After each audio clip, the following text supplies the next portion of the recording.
So hi and good morning, everybody, and welcome to our next webinar from our Shopware series. So today we have Paul Steele from Trustpilot as our guest speaker, and Paul will give you an overview how e-commerce can become truly customer-centric. So during the webinar, we won't answer any questions, but we will take a little bit of time after the webinar to answer all your questions. For asking your questions, please use the Q&A button. We will ignore the raise hand function and the chat function. So please use the Q&A button, and then we take our time at the end of the webinar. But now a short introduction to me, who is speaking right now. My name is Lena, and I'm working for Shopware for 3 years now, and I'm responsible for the strategic expansion of our ecosystem, and one of these is Trustpilot. Trustpilot is a good point. So at this point, I'd like to turn it over to Paul. Paul, would you be so kind to introduce yourself, and then you can directly start with our webinar. Of course. Thanks for the introduction, Lena. So my name is Paul Steele. I'm the sales director for Trustpilot in the German-speaking regions. I'm very delighted actually to be able to work and collaborate together with Shopware in this webinar series. We all know it's become a very difficult situation for us in personal lives and also the way businesses need to operate. So it's even more important that we don't lose touch with you, the audience, but also that we continuously improve our understanding of e-commerce and try to find ways to tweak and become more successful over the coming quarters, which will for many be very challenging. For others will be a very, very nice setup as they will prove to be successful. Today I want to go through just a few topics with you that I think are very close to us at Trustpilot and fit very nicely into the ecosystem of Shopware, and that is customer centricity. It's a big word, or you can make it as big as you want to, but the truth of the matter is that we live in a world now where everyone is getting the feeling that they should be at the center of everything. And even for those of us that are less narcissistic, at least when it comes to our online purchasing experience, we've been conditioned to a mindset to think that what makes a company great is their ability to hone in on what I want, being able to deliver me with personalized offers based on my past interactions, being able to reflect on my drives and desires at the various touch points in the customer journey. And they were really showing me that indeed I am at the center of the conversation. And given the sheer number of options on products, services, and ways to inform ourselves and buy on the internet today, it has become even easier for us as consumers to turn our backs and walk away from a brand when we're just not feeling it, right? I think we've all been there. Now, you're probably thinking from your own business perspective, what Paul is just telling me now here is, getting all the tools and knowledge and systems into place to deliver an integrated omnichannel personalized customer journey that focuses on customer centricity, all the big words, is very, very expensive and time intensive. And yes, it can be. But what I want to share with you today is what are the simple and easy steps you can take, which requires limited budgets and time, but already have a significant impact on your ability to shape your customer's relationship with your business. And we will also learn how tapping into your customers' feedback as a measure to improve your overall sales and marketing operations will enable you to become more successful and profitable, especially during these times today. And I'm very proud again to say that we're a Shopware technology partner, which means is everything that you learn today can be set into practice using the Shopware e-commerce ecosystem. That is super important to us because we want to make sure that being efficient as a company also requires having the right tools, as mentioned. And there's ways to do this very, very inexpensively, but also if you need much more customized. And Shopware is the partner that we would like to recommend you to look into today. And everything that relates to Trustpilot can be very easily integrated over the Shopware ecosystem. Now, I want to start with a quote. And this quote is probably very familiar to many of you who have been in the marketing ecosystem for some time. And that is a really nice telling quote from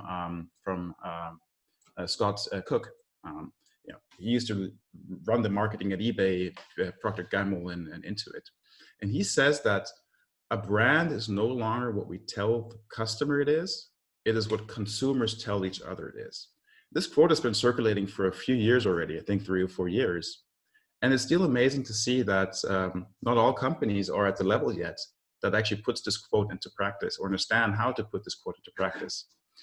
And this is really why Trustpilot exists. We as a company, for those of you who don't know us, we're really focused on giving the consumer, the customer voice, but also helping companies to work with this voice and show other consumers what other people think about their brand. And that is really the key of Trustpilot and of the message of Scott Cook.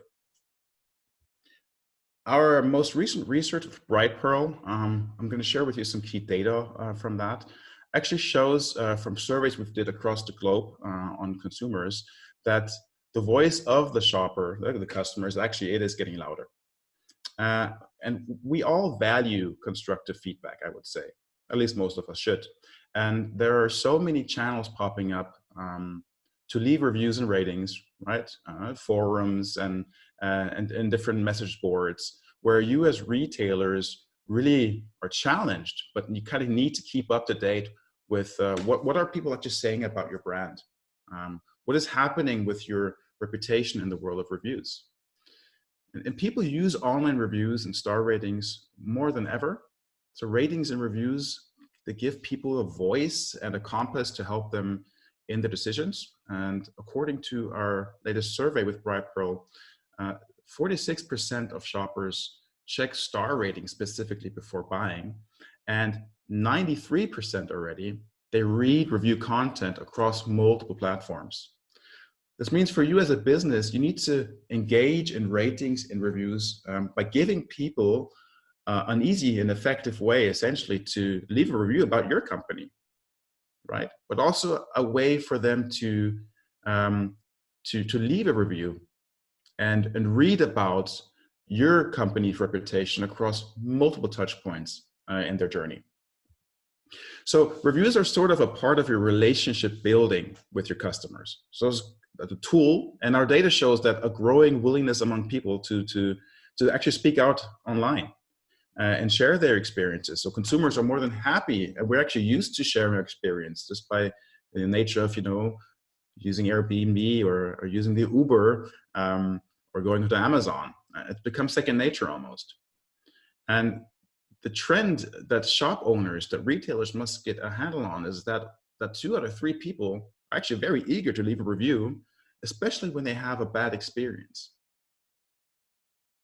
right? In other words, you need to consider how you want to, first of all, manage these bad experiences or consumers being vocal about their bad experiences as part of your ongoing relationship with your customers, right? Because this is going to be important, as this will fuel your success to capture new customers who do not yet know you. Now, how are you actually being judged? In our survey, we find that there's 2 main drivers which we see as relevant for Trustpilot, and that is reviews. And as mentioned a few slides back, is that actually 93.4% of consumers, when they research you, they actually look for reviews. And they use search engines to do this for. It's a great combination. Combining the search engine with reviews is actually, that is what will enable you to actually become visible as well and capture your audience there at the moment when they're actually looking for you, the moment of truth, as Google likes to say. So the algorithms are becoming an essential part of your reputation as well, and of your online findability. Here's an example from a customer from us in Germany, Ushi. Shout out to Ushi.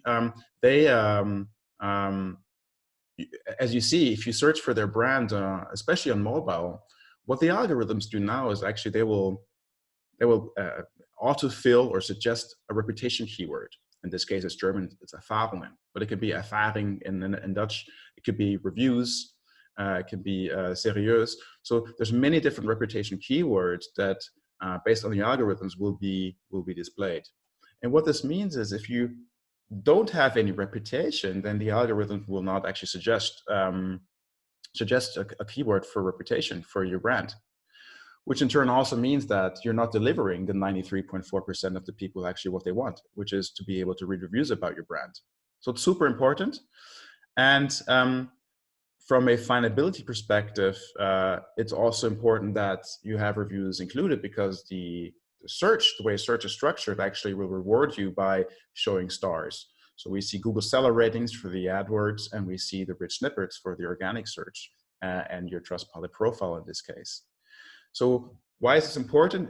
Because especially on mobile, before a customer that is searching for you actually swipes anywhere, you've already dominated the screen real estate. They've already seen your brand twice in reputations, in a reputation context, hopefully in a good one as well.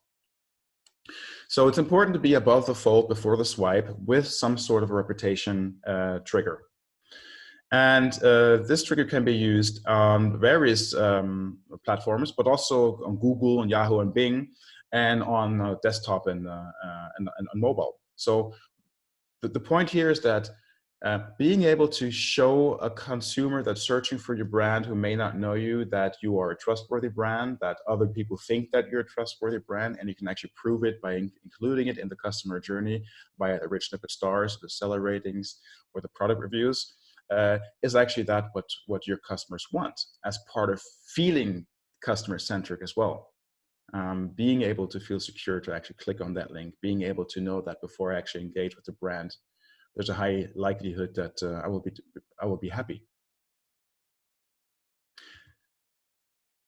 And what the algorithms say also correlates very nicely with what people want.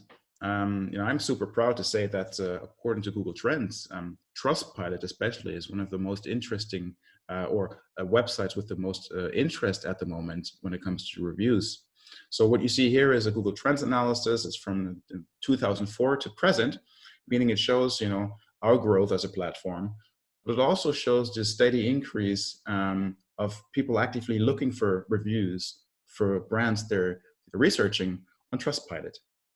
And what is even more impressive is that if I just go and show you here on March 2020, when we have this big situation happening across the world, people were even more skeptical about shopping online because of the rise of fake stores and many other factors. Insecurity, is the thing I buy online, is it safe? Will I get infected? Whatever it might be, actually showed a peak in interest in reviews.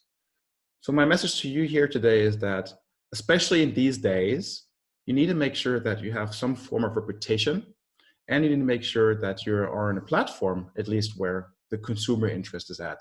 And please feel free to go on Google Trends and try to compare the platforms that are relevant for you, and find the right platform to be on. Of course, we recommend being on Trustpilot. And what we've also seen is, this is quite interesting, there's some data I want to share with you. Looking at all of our profiles on Trustpilot by vertical, it's interesting to see, this is from April 26th until today, which profiles are actually receiving a lot of traffic. And it's interesting to see that it's furniture stores and bicycle stores, even travel agencies are receiving profile across CEU. If we break this down to a regional level, let's say in Germany, it's also bicycle stores and travel agencies and furniture stores. In the Netherlands, it's also bicycle stores and furniture stores. It seems to be a trend of what people are actually purchasing now.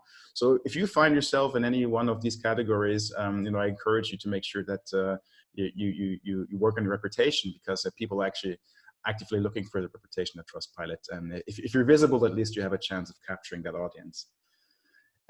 Speaking about visibility, reputation matters, especially on the first page in the search results engines. And this is what we find across the survey, across the UK, US, Europe, and Australia, is that nearly half of your prospects essentially would not buy from you if you have a negative profile on the first page, or if you don't show up at all. So this practice is common across the world. And overall, people think that a star rating itself is the biggest driver for their decision making. So 85% people of surveyed would say that they would pay very close attention to a retailer if they have a star rating. For 54%, it's actually also the quantity. So not only having a good reputation, but being consistent and repeatable, getting repeatable feedback in that shows that you have a good reputation is actually a very important guide as well for customers researching you. And then 43% I would say that it's they would consider at least how fresh a review is. So are you consistently collecting? Was your last review a year ago or 2 months ago or yesterday or 5 minutes ago? So how fresh does actually matter? I think that's an important one to cover here. For the majority of people, it is actually reviews that are no older than 3 months are the most relevant. Old reviews, they just don't weigh in as much. It makes sense, right? Because especially if you have fast-moving products, maybe for companies that have service-intensive products or consulting-intensive products, that may shift a little bit. But within a 3-month time span, if the customer journey from start to finish happens within a time span, that is where it matters most. We have a saying is in our team is that don't rest on your old laurels. Just because you were great 6 months ago doesn't give you the right to claim that you're great today. It gives your customers the right to claim that you're great today, and that's why you should consistently also invite customers to leave reviews about your company and get feedback in, just to display what's the pulse, how are they feeling about you at the moment. The distribution of star ratings also has a significant impact on trust levels, so how customers that find you view you. And as we see, companies with many reviews that are nicely scaled across all levels actually are the most trusted companies. I think the mindset here is that nothing is perfect. So companies that make mistakes are actually respected, because if they make mistakes and fix mistakes, the majority of people are happy. It's actually more realistic. So the logic would be here is, if I'm a customer and I see your profile on Trustpilot, I see, okay, you have, let's say, 10% 1-star ratings. I might dig into those. I will dig into those and I will try to find out, why do you have that 1 star there? And how did you respond to this? Have you taken that consumer seriously who has left that 1 star? And have you offered a solution? Have you fixed anything? And therein lies the power. We see companies that with many reviews, but also companies that have little reviews already have a big impact. So, for example, if you see here in the graph, what you see here is the percentage of people who would trust your company. So, if you don't have any reviews, according to the survey here, these people would say that only 9% or 10% would trust your companies, would trust your business.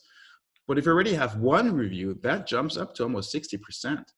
So just having 1 review already gives you this advantage regarding being able to show your trustworthiness compared to not having anything at all. And of course, we encourage you to collect more reviews, because the more you have and the more distributed they are, the higher the trust levels, of course. So there's an elephant in the room. The elephant in the room. And that is negative reviews, right? So we, as an open platform, we have a lot of conversation with companies who have the mindset that, well, I should be only inviting consumers and customers who will give me 5 stars. And while that might be a tactic to garner short-term marketing exposure by being able to market with 5 stars, it actually completely defeats the point of what we're talking about today. Today, we're talking about how you as a company are becoming more customer-centric. And customer-centricity focuses on not hiding the opinions of my customers. It's actually surfacing their experience with my company. And if things are going wrong, I need to, first of all, find this. And there's no need of hiding it, because the next customer will actually have the same bad experience, and then potentially tell everyone else and go on social media, and it's just down the rabbit hole you go. So our keyword analysis of all of our reviews on Trustpilot between 1 and 3-star ratings highlight a few commonalities that actually drive negative reviews. so common across many companies. And they mostly revolve around service and delivery issues, but also around return and refund issues. So it's clearly a service approach. I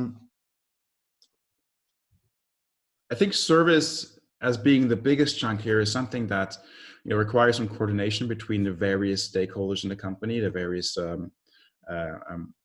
operative arms, various people involved in actually handling the customer from start to finish and coordinating that handlement of the customer.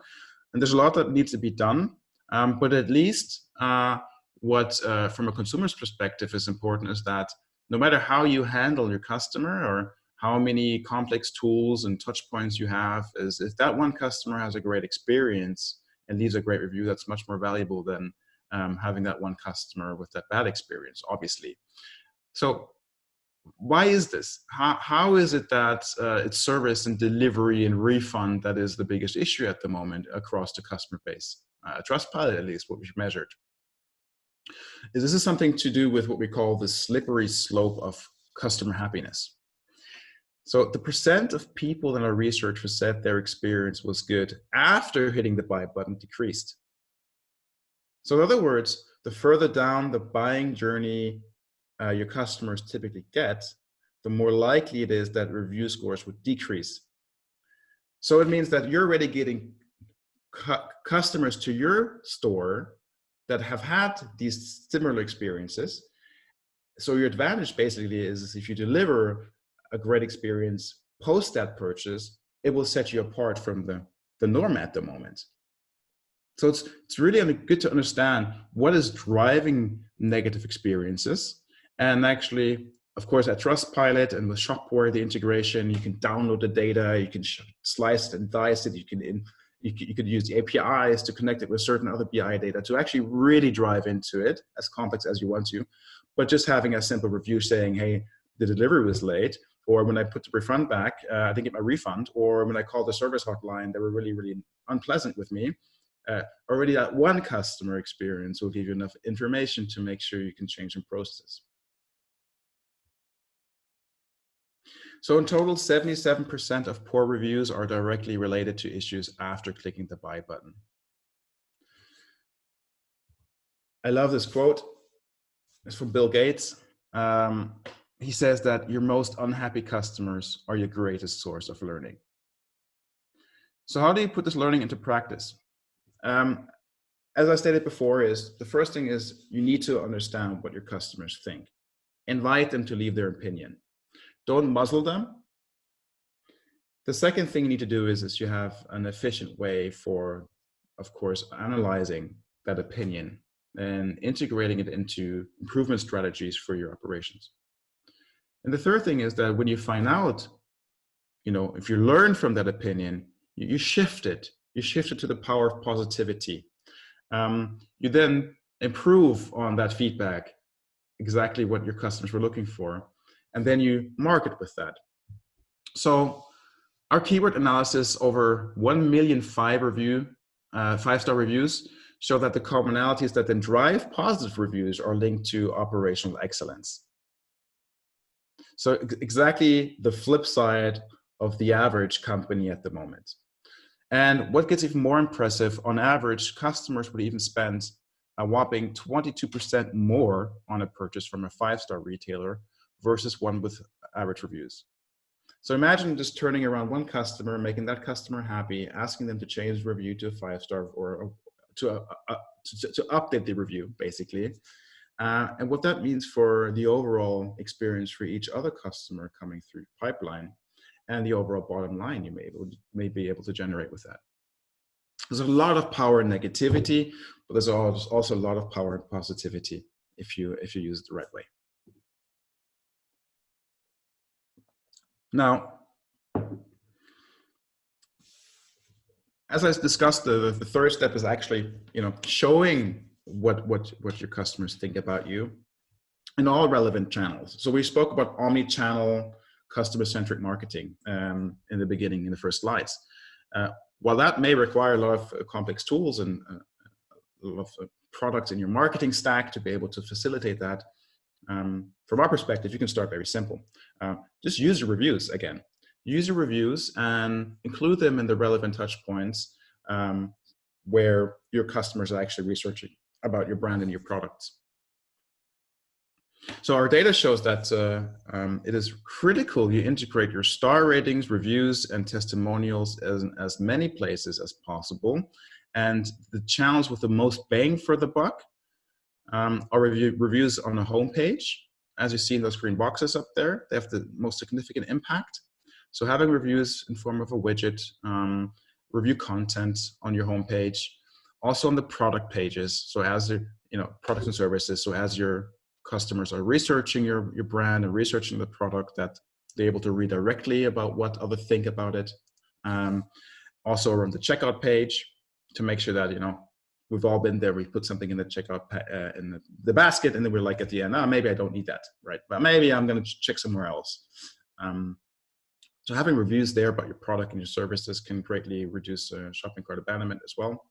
And also in display advertisement. So we have many companies that include the Trustpilot logo and the reviews on their display advertising on Facebook and other channels on Instagram, etc. And what they've seen is actually a return, a higher rate of a higher click-through rate, but also some return on their CPA and PPC spends, just because of the sheer amount of traffic they're able to generate through those ads. There's a lot of ways, of course, where you can set this up to be very efficient, but the point here is that you have to have a reputation, you have to have a channel for open feedback, and then you need to make sure that you go to market with that feedback. What does this actually mean from a return of investment perspective or a performance KPI perspective? Now, we work with 2,500 brands worldwide, and our churn rate is less than 10%. I mean, 90% of our customers, they stay with us more than 3 years. And with these customers, we see that the amount of value they're getting out of the reviews of their customers, it's not even about Trustpilot. It's more about the value that businesses are gaining and insights from the reviews and the feedback is enormous, and they see that it actually brings some improvement from a performance perspective, right? So going to a paid advertising on Google and putting up AdWords actually means that, and Google says that as well, that if you have Google seller ratings, the nice stars there at the bottom, that actually improves your CTR by 10%. But having more clicks on my ads means more potential prospects in the funnel. And even Google says if your ad performs better, you get a better Google quality score, which can bring some improvement along the ways with your bidding. But it's about the click-through rate here. In the organic search, if you do a branded search about your company, and you have, as we saw in the example with Ushi and the star rating, your rich snippets, that can bring 35% more clicks onto your webpage. And if you're doing a product search about your products, and you also have product reviews and you have the rich snippets, that can bring around 15% more clicks to that link. And as we discussed a second ago, if you include widgets on the checkout page, on your homepage, on the various touch points in the funnel where your customer is shopping, that can reduce shopping cart abandonment, we've seen by 40%. So these are enormous figures, right? And these are just not made up. These are figures that our customers have measured for themselves and shared with us. And I challenge you, if you think about these numbers, is it about the soft factors of understanding what are your customers thinking about you? What makes you more trustworthy and have a better reputation? Or is it about just driving business to the bottom line, focusing on getting the customer through the door, top of funnel, and then kind of giving them a shitty service after they hit the buy button? That's not going to be the answer, as you know. The answer is going to be you need to integrate your strategy. You need to understand that a small thing like asking your next customer for their opinion will mean the world for your next customer that's trying to find you. And also, from a performance perspective, will automatically bring the fruits of your labor by giving you better click-through rates, higher conversion rates, and overall a better positioning and brand on the market. and competitive position to other companies. So this is already bringing us to the end of this webinar. I don't want to make it too long. What I gave to you today is a few actionable insights and points that you could start with today. And if you want to learn more about how to get started, of course, we're very happy if you're already on Shopware or thinking about Shopware, is downloading the Shopware demo. If you're already on Shopware, you're able to download our free plugin. Otherwise, you can always go to trustpilot.com to find out more about our service offering. But the point here is that we're very, very happy to get you started without having to spend huge budgets. Make sure that you follow the 3 simple steps, as I said. If you have any questions around reviews, we have a great support page. It's support@trustpilot.com.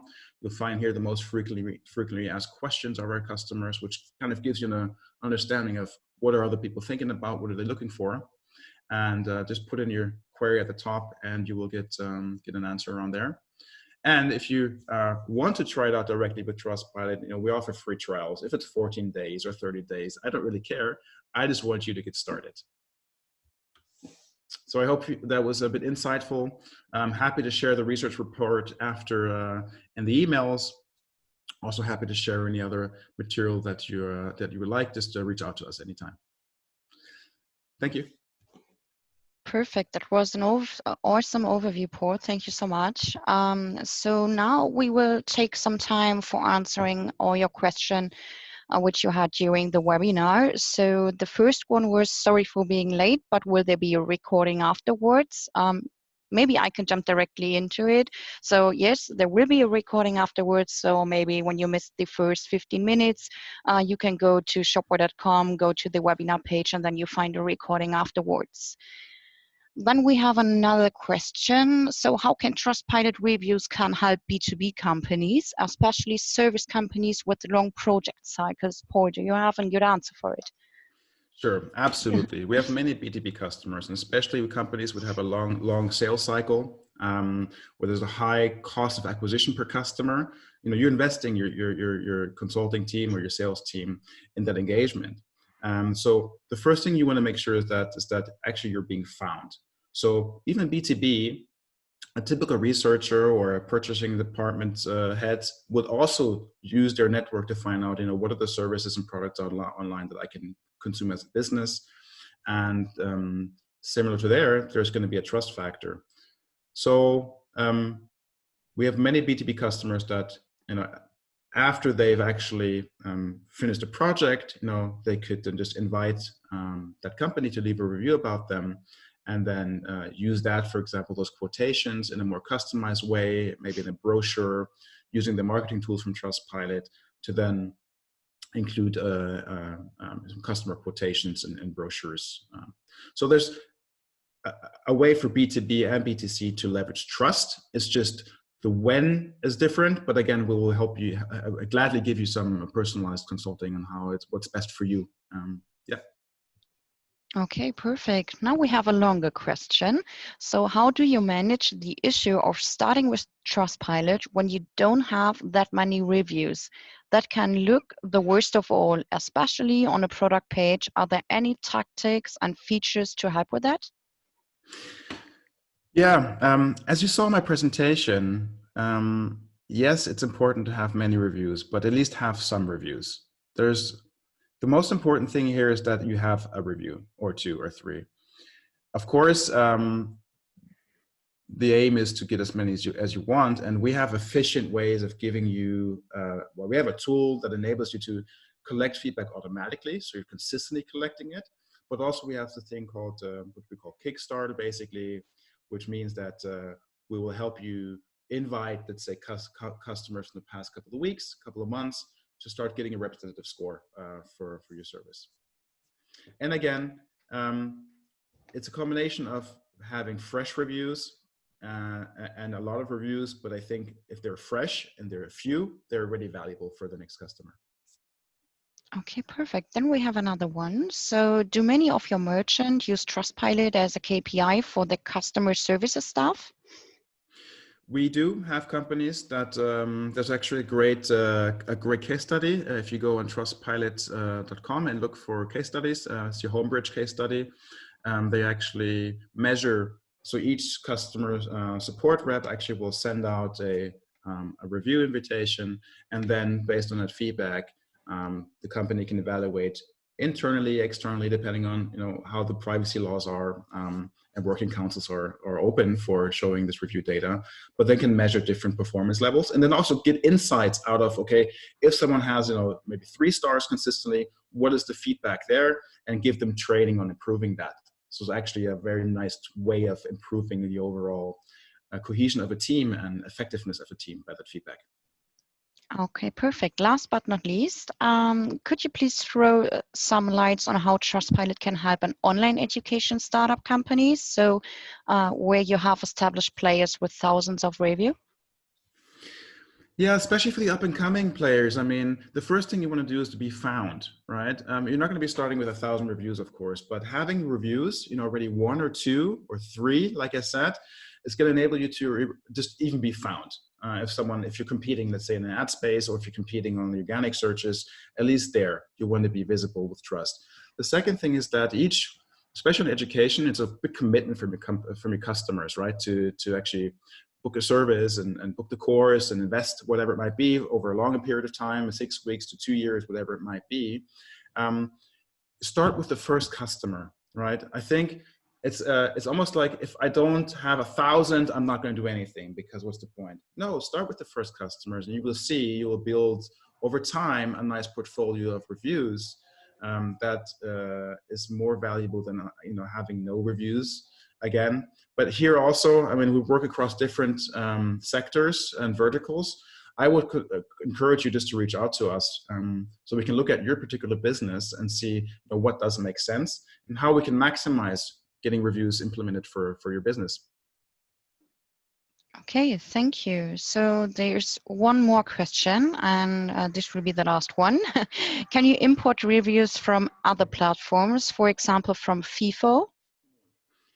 So Trustpilot offers service reviews and product reviews. Today's conversation was mostly around service reviews. That is also where we show operational improvement, right? So how you leverage the reviews to find what's working, what's not working. So those are only collected over Trustpilot, and we don't import anything from any external parties because we cannot verify and guarantee that these are genuine. So we really have a very strict compliance policy, so we do not allow importation of service reviews. When it comes to product reviews, because many companies syndicate them, it's a bit of a different setup in the ecosystem, we're leaning on that, and you're able to import product reviews. And then we provide you with a tool on Trustpilot to be able to then show those product reviews on your web pages, on your product pages, to generate rich snippets. So there's a yes and no answer. Okay, perfect. So that was the last question. Thanks for your time today, Paul, and the really good overview about reviews and what is important for customers and especially for their websites. And thanks to everybody who joined our webinar. We will publish the recording pretty soon on our webpage. So when you have anything missed or when everything is not that clear, you can go directly to our website and have a look afterwards. So thanks everybody for joining, and take care.